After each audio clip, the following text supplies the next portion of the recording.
we're saying actually we don't accept the notion that incidents are a package or part of any job description. Yeah. We believe that any workplace incident or a health matter is preventable. If you really look at incidents that have taken place in the past, there's always a human element that is involved. Absolutely. Things could have been done better. You ask about the construction sector, and I'm happy you asked that question.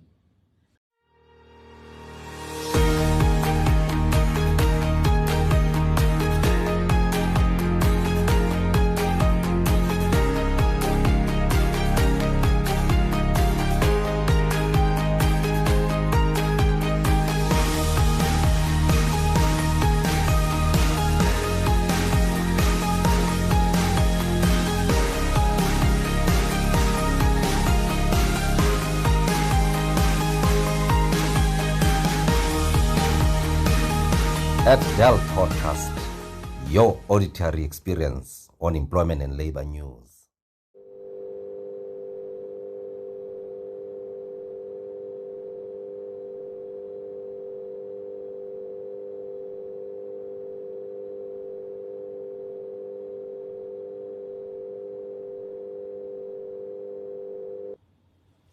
Good day. We are very excited at Dell Podcast. As you might recall, we introduced the Dell Podcast a few days or weeks ago. Today, we're at the OHS Conference 2026 here at Birchwood, and we're going to be in conversation with Inspector General Aggy Moiloa, who is our very first, interviewee or guest at Dell Podcast. And we're very excited, and we're going to be in conversation with you, IG, just to tell us about, the conference itself, the OHS Conference 2026. Mm-hmm. What is it all about? What is the significance of this particular conference? Why is it important to have a conference of this nature? Yeah, that's a mouthful. We've had conferences in the past, so this is our annual event. And this time around, we looked at the theme and you say, you know what? We want to go beyond compliance. We believe that compliance is not enough. Yes.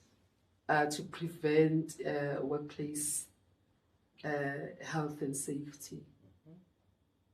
I mean, I can just give you a nice example. You can go to your workplace, find that it's compliant on paper, and the minute you turn your back, there could be an injury or even a fatality. So it shows you that we've always put an emphasis on compliance. And we're having some kind of a little bit of a mind shift to say we need to go beyond compliance. We'd like to emphasize on prevention. And the prevention has got to be deliberate. It's got to be intentional. So it means that workplaces have got to consciously put in place systems that are going to be watertight with regards to making sure that prevention is actioned. Okay. And the one thing that we're also emphasizing is that health and safety has got to be championed at the right level. We believe that leadership has got to lead from the front. They've got to champion health and safety matters. Talk about them, make it normal. Okay. Yeah, just normalize talks around. Part of our life. Absolutely. I mean, you know that according to the OHS, you're supposed to establish a committee, health and safety committee. Yes. That said, we also are saying that make those committees vibrant and make sure that it becomes everyone's business. So you ask me why this conference, why at this point in time. So that's the one dimension that we're focusing on. And the other one we're saying, as you might be aware, that we brought in social partners. Yes. We brought in the full suite of our OHS inspectors. We brought in organized labor, organized business, and all that. So we emphasizing on collaboration. So actually, as a matter of interest, we also brought in fellow regulators. Yes, I saw a lot of them. Yeah, So from as civil aviation, from the railway regulator, Wow.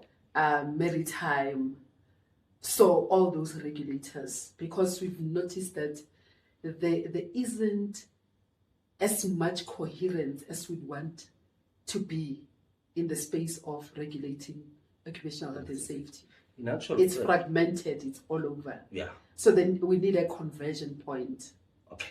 All right. So that's why we are here. That's what brings us here. Absolutely. And this is not the first time we meet. I mean, in the conference, we have it every year. Yeah. But now, taking into consideration that regulators are here, everyone is here, we have seen in recent times serious outrages, serious injuries at construction sites and what have you. So I was just thinking, in terms of this conference, in relation to those workplace incidents, be it death, be building collapsing and what have you, how will this convergence deal with ensuring that in moving forward, we see less and less, or even zero incidents in construction and other workplaces?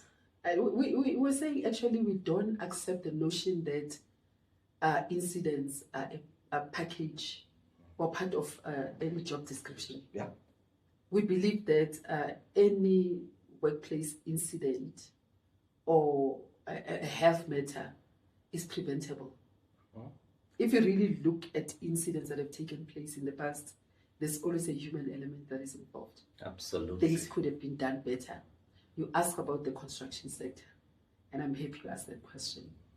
You know why? Because we've got a FEM, yes, the Federated Employer Mutual, that's what they're called. They're called, yes, I saw them here. And they are solely responsible for the construction sector, by the way. That's interesting. Yes, we also have got RMA, the Rail Mutual Association, and the Compensation Fund. And remember that the other two, the FEM and RMA, are licensees of the Compensation Fund. Yes. So where we come in, we dovetail quite nicely with that as a department, because we become the preventative arm as OHS of both the Com Fund and the mutuals. Okay. And with construction, the FEM in particular. And you know, with Rand Mutual, they do the metals, iron and steel sector. So we come in there at that level. So we need to collaborate. I think all of us came to a point where we agreed that we need each other. Actually, things that separate us are very, very, very slim. Very so slim. that we're chasing a common objective. Absolutely. And we're saying if we combine our resources, combine minds, and make sure that we even strengthen our approaches, then we can really achieve more. We can achieve more. Much. We need organized labor because they come in with that critical element of speaking from an employee's perspective. So they represent the voice of the workers. Yes. And what I liked about their approach particularly is that the way they needed to criticize us, they did. Yeah, I like that they are outspoken, they are vocal, Yeah. they put their positions across. Did you notice that? I noticed that because I was thinking prevention in action. Now that Yeah. you're mentioning all these partners, because we are saying we want safe workspaces, but the theme is it's more about prevention in action. Absolutely. So it's just not prevention, but Yeah. there's action to that. Tell us a little bit about that, because that's quite interesting. You know, talking is one thing, but actioning is quite the other. So we were consciously saying we need to have prevention in action, because it's not enough just to say we need prevention. It's got to be in action. We've got to deliberately put action steps and make sure that prevention happens. And it must be everyone's business. Absolutely. Including the workers themselves. Yes. Because we were talking about this and we said that even workers were saying they've got to play their part. So everyone must come to the party. Absolutely. I think if we all collaborate and we have a purpose in action, we'll achieve more. Because I also thought, you know what, the workplace, because there's an ecosystem here, there are elements as well that influence and affect how we work and how we do things. Now, we spoke about artificial intelligence as an example because of the future of work. Let's talk about this artificial intelligence. How it's going to help us? How it's going to make our lives easy in the workplace or in the world of work? Yeah. You know how we see it, and I think there was a golden thread even through the presentations that were made in that space, that technology has got to be embraced. Yeah.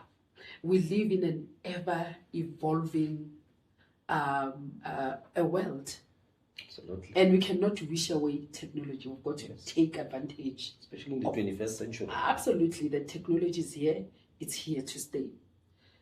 Robots are now becoming a norm. Yes. And you're saying part of the work that we do, sometimes we're expected to get into very confined spaces. Yes. And sometimes it's humanly impossible to do that.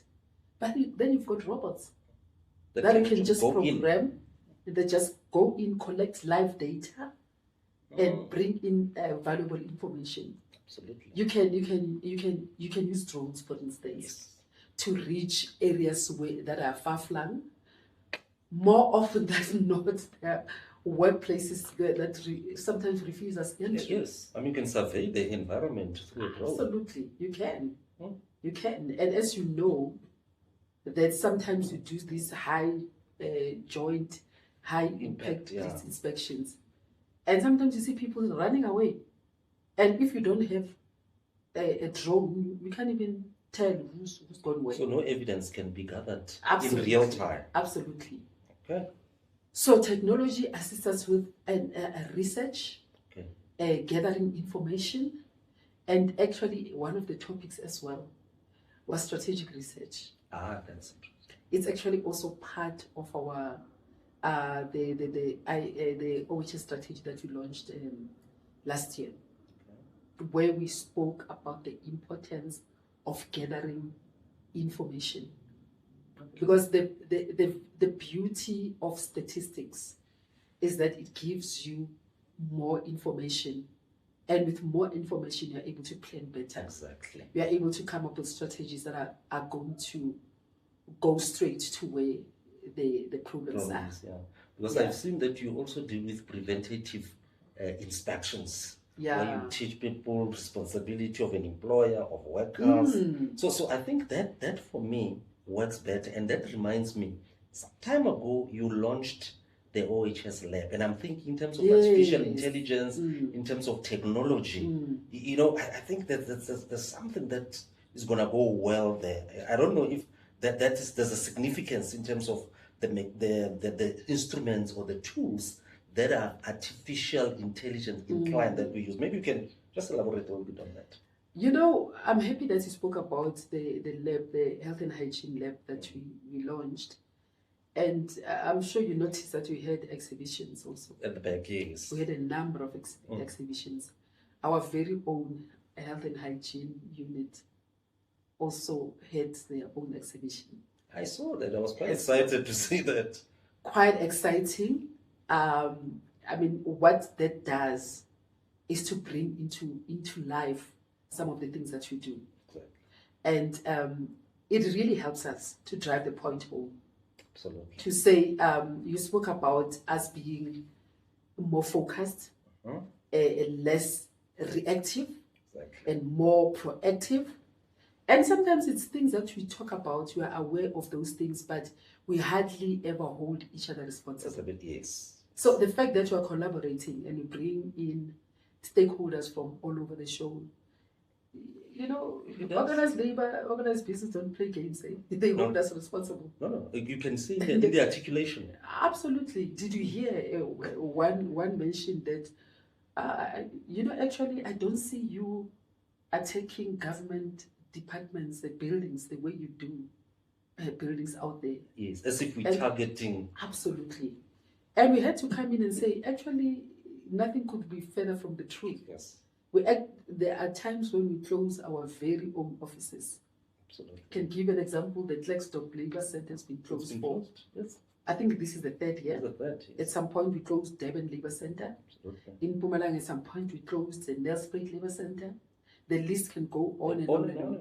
I think the gist of the matter is that inspectors are autonomous. Yes. They need to do their work with no favor, with no fear, and with no prejudice.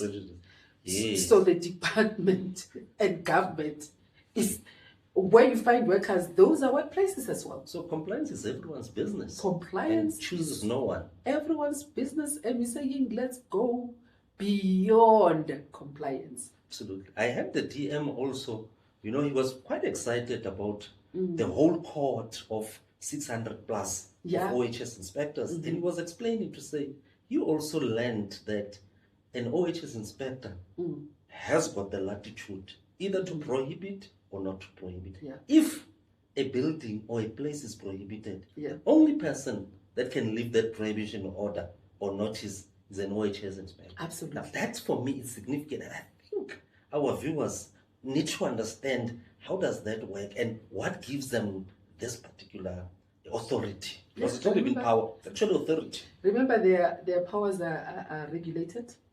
You find that in the Act itself, how they are appointed, Section 28 of the Occupational Health and Safety Act. They've got powers. They've got powers to enforce, and they enforce through a set of legal instruments, one of them being a prohibition notice. Exactly. And once an inspector decides that this area is prohibited, you can prohibit. Yes. Yeah. Then they only are the ones that can come back and revoke that prohibition notice. Okay. I think from the side of the client or the workplace, if they feel undone about the decision of the inspector, they can appeal. Yes. The law allows them to appeal to the chief inspector, but even the chief inspector doesn't necessarily lift that prohibition. Exactly. The chief inspector looks at the fact, and she can either cement the decision of the inspector, or if she feels that the decision is not what it should be, then she'll engage the inspector. Yes, and I often get a question, oh no, the Department of Employment and Labor through OHS, they've closed the building. I said, no, we don't close the building. We prohibit. Yeah. And then they ask me, then how long does it take to actually get the business in? So just give them an idea of how this thing works, because it's quite an interesting question that I get about this, I'm happy again that you asked that question. It's absolutely up to the employer. We can prohibit now and leave the prohibition within an hour. Sometimes it takes days. Yes. But it's absolutely up to the employer. Because when a prohibition happens, remember, it could be a prohibition of an activity, a certain area. It could even be a machine. Yes. Sometimes we prohibit forklifts for whatever reason. And we'll tell you very clearly why the prohibition is happening. And it's up to you to fix whatever needs to be fixed. If you fix it today, say within an hour, you can just call and say, I've fixed that, and then the inspector will come back and look at it. If they're satisfied, they leave the prohibition. No, absolutely. And maybe when we go towards the end, there are these people called approved inspection authorities. Who are these people, and how do they feature or fit into our space of inspection and enforcement? Yeah. These, remember, are what I can call super specialists. Okay. So they specialize in particular areas where you may find we don't have that type of speciality. So they come in to help us. Let me make an example. There was a time when we prohibited one workplace, and it was a government building. Because it was flooding, there was a lot of bacteria, all sorts of bacteria, but we in the department, we don't have the capacity to test those type of bacteria, and so we brought in an approved inspection authority to say, analyze this, give us a report, make your own recommendations. Sometimes they come in to test the air at a much broader level. Yeah. All right. Now that's interesting. Now that we've discussed this thing, let's bring it back now. OHS Conference 2026. Yeah.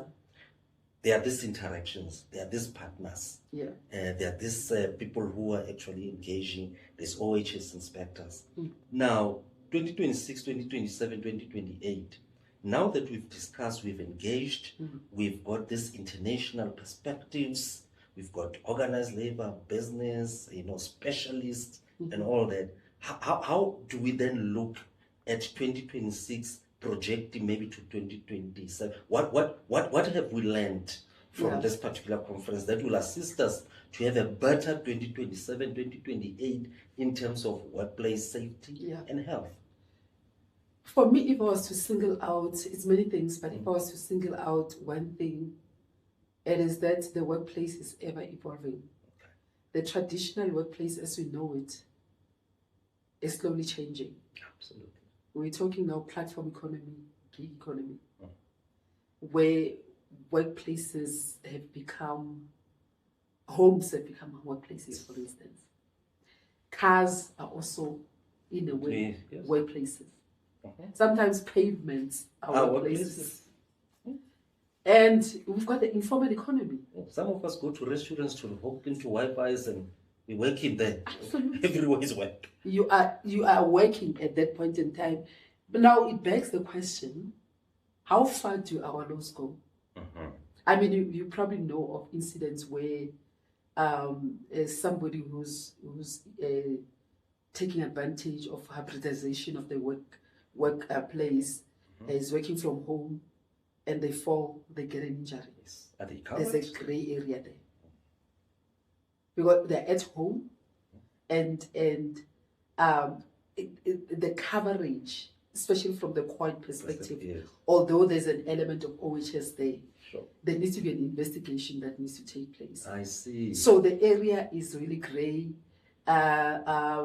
because it's a home is not a workplace. So our laws don't define workplaces in that way. And even beyond work that is done by the department, because we also looked at the OHS prescripts. I spoke about the maritime. Very interesting things were emerging there. Then there's a gap there as well, because what the maritime SAMSA law is saying that for as long as workers are in a vessel, they are protected by their law. Yes. But as soon as they take off and go to sea, the protection stops there. Exactly. So there's a vacuum there. I see. So the incoherence within the OHS space, which cuts across for instance, the mines through their own OHS issues, rather not issues, but regulations. Yes. What's the other one? The aviation, the railway regulators. So we say the mining part is there? When the miners, OHS mining, what's the? They have their own. Remember, they've got their own Mining Safety Act. Okay. But they cover.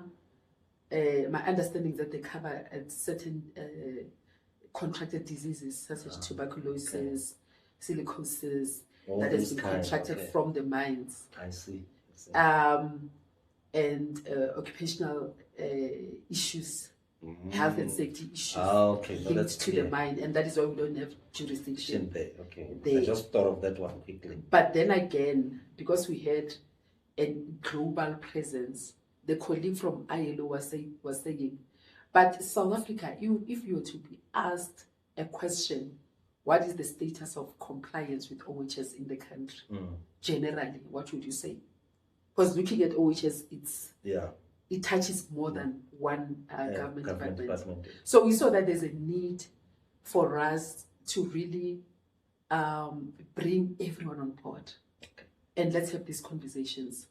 That's interesting. Yeah. That's interesting. In actual fact, as we conclude, we are concluding, we're rounding off, because you mentioned the person from ILO. Yeah. And every year there's an ILC, International Labour Conference, and we present there, OHS, then there are conventions there.